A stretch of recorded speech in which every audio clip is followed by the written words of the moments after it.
Salam alaikum wa rahmatullahi wa barakatuh. Donc, dans cette troisième vidéo, nous allons créer une API qui peut authentifier nos utilisateurs sur Rocket Server. Ok.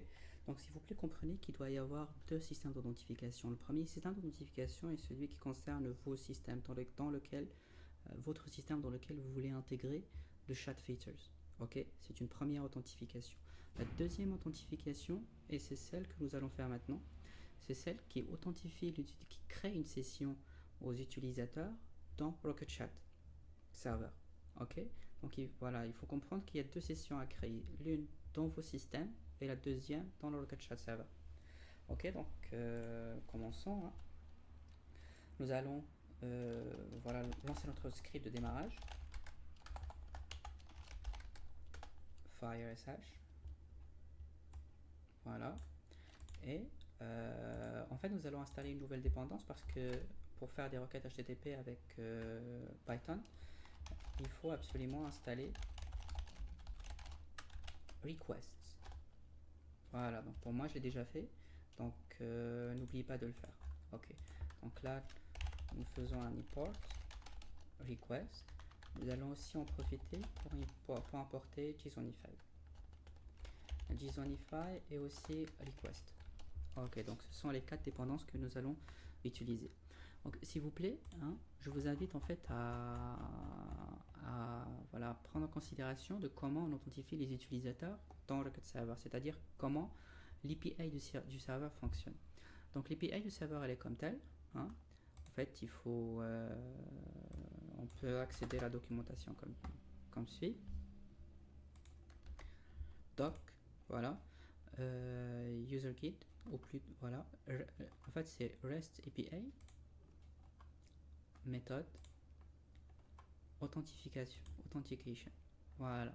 Donc là, c'est en fait les API qui existent pour pouvoir authentifier les utilisateurs. Donc pour nous, nous sommes concernés par celle-ci. Parce que nous avons nos propres username et password avec lesquels nous voulons authentifier les utilisateurs. Sinon, il en existe déjà. Hein. Il existe une pour Facebook, une pour Google et une pour Twitter. C'est pour authentifier les utilisateurs avec les réseaux sociaux. Donc regardons les détails de cette API. Ok. Login, voilà. Donc ici, nous avons besoin d'un objet payload qui contient un username et un password et un résumé. Donc là, elles sont optionnelles, hein, mais nous allons utiliser cette API là. Nous allons authentifier nos utilisateurs avec le user et le password. Comment cette API fonctionne? Et voilà comme suit. Donc on fait un API un appel API vers API v1 login et on lui donne ces informations. En fait, voilà, ça fonctionne comme ça. La méthode, elle nécessite un post. C'est obligatoire. Ok, et nous n'avons pas besoin d'être authentifiés pour pouvoir connecter les utilisateurs. Donc c'est une API qui est ouverte à tout le monde. Ok, le résultat, il est comme suit. Voilà, c'est ce qu'on obtient lorsque un utilisateur est connecté. Le paramètre, ou plutôt l'attribut qui est le plus important ici pour nous, ce sera le auth token. En fait, c'est ce qui va nous permettre d'authentifier les utilisateurs, ou plutôt de pouvoir accéder à Rocket Chat Server à travers notre application. Ok, donc commençons le travail et implémentons cette API. Donc, ici, nous allons définir une fonction login. Ok, cette fonction login, elle est accessible sur cette route. On va appeler cette route API v1. Donc là, c'est notre API, ok. Elle est créée de notre côté. Elle est créée sur l'application Flask. Ok, c'est notre propre backend. Donc, on va l'appeler user login. Ok, et elle est accessible avec la méthode post. Ok, donc là, c'est notre choix. Si nous voulons faire passer le password et le login et le username de l'utilisateur sur l'URL, donc là, ce sera votre choix. Mais voilà, pour moi maintenant, j'utilise la méthode post pour faire passer ces attributs. Ok. Donc ici, s'il vous plaît, en fait, j'utilise en fait des détails qui concernent Python. Donc si vous avez déjà programmé en Flask ou en Python, donc vous savez de quoi il s'agit, hein, et tant mieux parce qu'on ne va pas expliquer en fait ce qui se passe dans les détails. Ok, donc là, je vais nommer une requête, plutôt une variable request body qui prend en fait les requêtes .get JSON. Ok, là on va faire un petit test. If username password, if username not in request body or password not in request body. Donc là on fait un petit test. Si le username et le password existent, donc on va continuer normalement, mais s'il n'existe pas, on doit retourner une erreur. Donc là return JSONify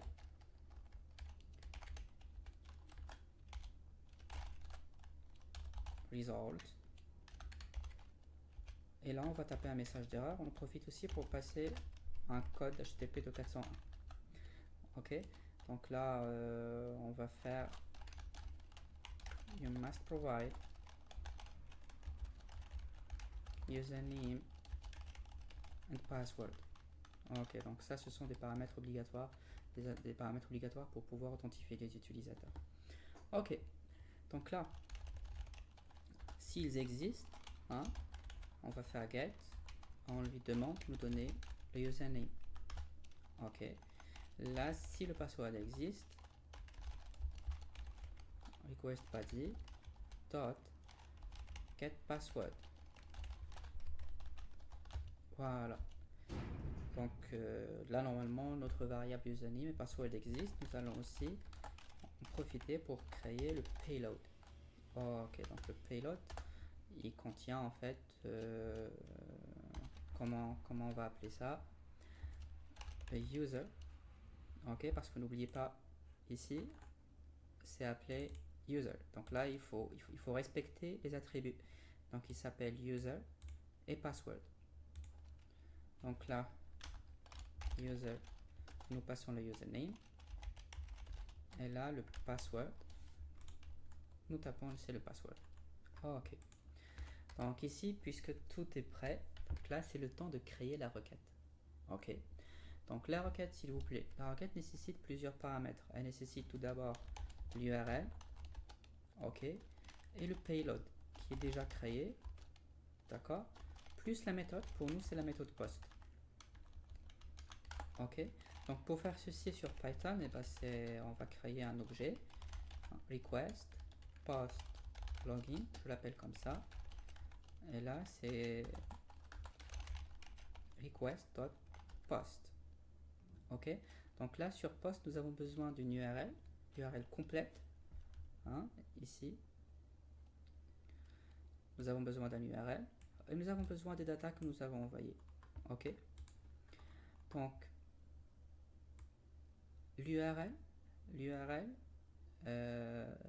ce sera surtout quelque chose que nous allons utiliser dans toutes les requêtes avec lesquelles nous allons contacter le serveur. Donc il vaut mieux l'enregistrer quelque part. Ok, donc là nous allons mettre tout dans la variable appconfig. Et nous allons appeler cette variable par exemple base URL. Et notre base URL à nous, c'est c'est ça. Ok, c'est ça. S'il vous plaît, il y a aussi un autre détail qu'on peut rajouter, c'est que toutes les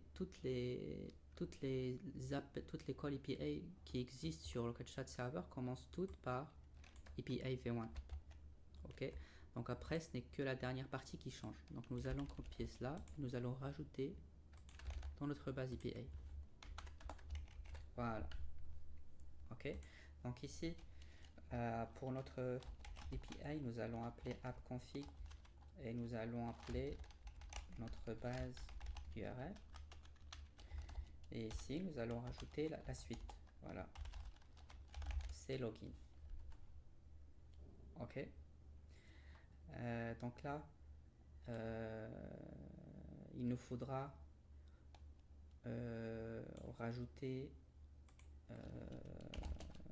nos data en fait. C'est important parce que c'est avec ça que nous allons authentifier l'utilisateur. Excusez-moi. Password.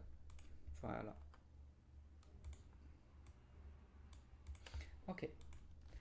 Donc ici, pour faire un petit test, nous allons simplement retourner cet objet lui-même, le request post login. Nous allons retourner le résultat. Donc JSONify.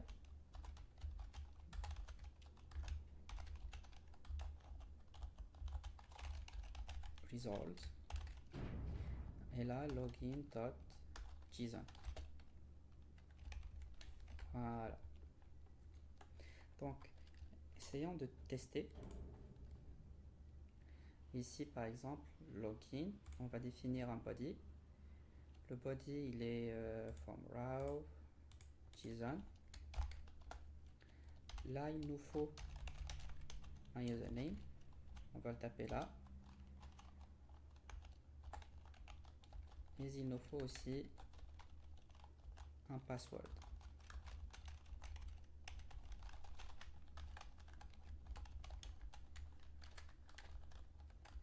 Désolé. Username, password. Ok. Donc, quels sont les usernames et le password ici? Donc, nous devons en fait authentifier un compte qui existe déjà. Donc, le seul compte que nous avons, c'est le compte admin. Donc, on va essayer d'authentifier cet utilisateur qui est déjà authentifié. Donc, faisons d'abord un petit test. Et voir en fait qu'est-ce qui se passe si l'on donne des informations qui n'existent pas. Ok, voilà ce qu'on obtient. C'est result, state2, error. C'est-à-dire qu'en fait, cet utilisateur n'existe pas. Essayons de l'authentifier avec un utilisateur qui existe. Donc là, c'est mon password, c'est pas grave. Là,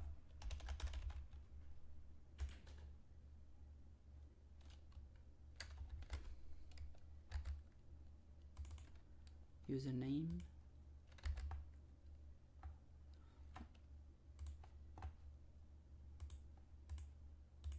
my account, name. Ah oui, c'est Candle admin, désolé. Candle admin. Ok, voilà en fait ce qu'on obtient. Donc c'est ce qui nous est retourné à travers le serveur. Ok. Donc comme j'avais dit, ici le auth token, c'est ce qu'il y a de plus important. Ok. Parce qu'en fait, après l'authentification, comment ça va se faire? Regardez, je vais vous donner un coup de je vous laisse regarder un code qui est déjà créé. Le voici. Donc ici, comme vous le savez déjà, en fait, si voilà, on accède au serveur à travers un iframe. Mais cet iframe là, il faut l'authentifier. Et on fait l'authentification avec un petit code JSON. Donc le petit code JSON, il a besoin de ce token. Donc c'est là où on le met. Ok. Donc il faut absolument l'écrire ici pour pouvoir s'authentifier. Si on n'a pas ce token, on ne pourra pas authentifier les utilisateurs. Donc ce token, c'est lui qui est récupéré dans cet auth token. Donc c'est celui-ci. Donc, excusez-moi. Donc ici, sur notre code, puisqu'en fait c'est une information qui est extrêmement importante, donc il faut absolument la garder. Hein. Donc il faut absolument la sauvegarder. Donc il y a plusieurs manières de sauvegarder ce auth token quelque part. Comme ça on pourra le récupérer après. Donc pour ma part, en fait il y a plusieurs choses qu'on peut prendre en considération. Hein. On peut déjà le faire dans une base de données. On peut en fait sauvegarder ce token dans une base de données pour pouvoir l'utiliser à volonté. On peut aussi le faire dans une session. Ok. Donc dans le backend ici, hein, nous pouvons créer une session et sauvegarder ce token. Et c'est ce qu'on va faire. Donc sur Flask, il y a en fait un objet session. C'est lui qu'on va utiliser. Et ici, hein, on va simplement appeler session et on va créer une variable. Hein. Là, on va stocker le token. Donc ici, on va faire session username déjà pour garder cette information, elle est importante. Et session, on va l'appeler auth token. Oh, ok, donc c'est dans ça. Auth token, nous allons sauvegarder ce token là. Donc ici, on va faire rPostLogin.json point get, en fait la première c'est data, ok,